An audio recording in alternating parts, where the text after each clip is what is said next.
जय जवान जय किसान। शिरपूर तालुक्यातील तमाम लढवय्ये शेतकऱ्यांच्या आंदोलनाला यश मिळालं। गेल्या मागच्या 2-3 दिवसापासून अनेक शेतकऱ्यांनी तालुक्यातील विविध भागातून फोन करून मेसेज करून कळवलं की आपल्या सगळ्या आंदोलनामुळे आम्हाला आमच्या नुकसान भरपाई मिळाली, अनेकांचे थकीत पीक विमेही मिळायला सुरुवात झाली।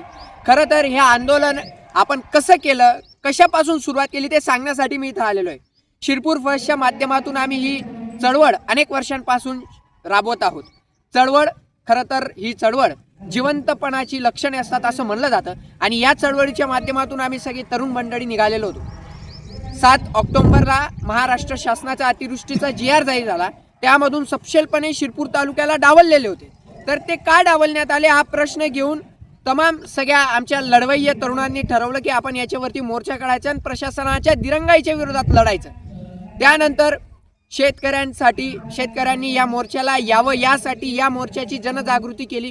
गावागावात गेलो, तालुक्यातील 14 मोठ्या गावांमध्ये आणि त्याच पद्धतीने 8 छोट्या गावांमध्ये अशा तालुक्यातील सगळ्या भागांच्या गावामध्ये जाऊन लोकांना पॉम्पलेट दिले की तुम्ही या मोर्चाला या, तुम्ही या मोर्चाला या, या आंदोलनाला या शेतकऱ्यांच्या चळवळीत या। या प्रवासामध्ये मी जरी या व्हिडिओ दिसत असलो तरी माझ्या मागे अनेक तरुणांनी खांद्याला खांद्या लावून काम केलं, जे कधी प्रकाशित झाले नाही किंवा समोर येऊ शकले नाही। परंतु आमची ही सगळी मंडळी या सगळ्या 7-8 दिवसामध्ये रोज सकाळपासून संध्याकाळपर्यंत प्रत्येक गावात जाऊन निवेदन करत होती, मोर्चाला या, आंदोलनाला या सांगत होती। त्यानंतर 27 ऑक्टोबरला आपण करवंद नाका ते तहसील कार्यालयावरती बैलगाड्यासह शेतकऱ्यांचा धडक मोर्चा काढला। मोर्चाला मोठ्या प्रमाणात तालुक्यातील तमाम लढवय्ये शेतकरी उपस्थित राहिले आणि त्यानंतर 27 तारखेला मोर्चानंतर 2 नोव्हेंबरला आम्ही सगळे तरुण मंडळींनी ठरवलं की आता मुंबईला आपण जायचं। बघा आम्ही कशा पद्धतीने मुंबईला निघालो। नरडाण्यावरून खानदेश एक्सप्रेसनं डब्यामध्ये खाली बसून आमचे सगळे लढवय्ये सैनिक हे मुंबईकडे रवाना झाले। मुंबईला गेल्यानंतर आम्ही 2-1 अधिकाऱ्यांची वेळ घेतलेली होती, परंतु त्यांचा वेळ काही भेटू शकला नाही, मुख्यमंत्र्यांचा वेळ भेटू शकला नाही। म्हणून आम्ही शिरपूरमधून काहीतरी सडलेला मका, सडलेला कापूस, जो पीक खराब झालेला आहे ते घेऊन गेलो।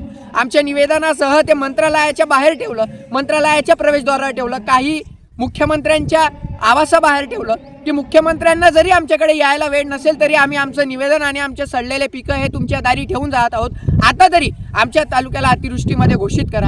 आम्ही OSDना, मुख्यमंत्र्यांच्या विशेष कार्यकारी सचिवांना भेटलो, त्यांनी सांगितलं की हे शक्य नाही, परंतु आम्ही त्यावरती विचार करतो। त्यानंतर 2-3 दिवस सगळे पंचनामे शेतकऱ्यांचे झाले। शिरपूर तालुक्यातून 1947 शेतकऱ्यांचे पंचनामे झाले आणि मागच्या 2-1 दिवसात प्रत्येक शेतकऱ्याला त्याची नुकसान भरपाई मिळायला सुरुवात झाली। क्षेत्रानुसार ते पैसे पडायला लागले, काही ठिकाणी दिरंगाई होत आहे, परंतु अनेक शेतकऱ्यांना त्यामध्ये लाभ मिळाला। खरं तर हा विजय शेतकरी एकजुटीचा आहे, हा विजय शेतकरी चळवळीचा आहे आणि हा विजय खऱ्या अर्थानं लढवय्ये सैनिकांचा आहे। यामध्ये माझा स्वार्थ नाही, माझ्यासोबत जे लढले त्यांचा साधा सातबाराही नाही। म्हणून कुठल्याही स्वार्थाच्या बाहेर, कुठल्याही संघटनेच्या बाहेर, कुठल्याही आमच्या ग्रुपच्या बाहेर हा शेतकरी महत्त्वाचा आहे आणि तो शेतकरी जगला पाहिजे, त्याचा फायदा झाला पाहिजे।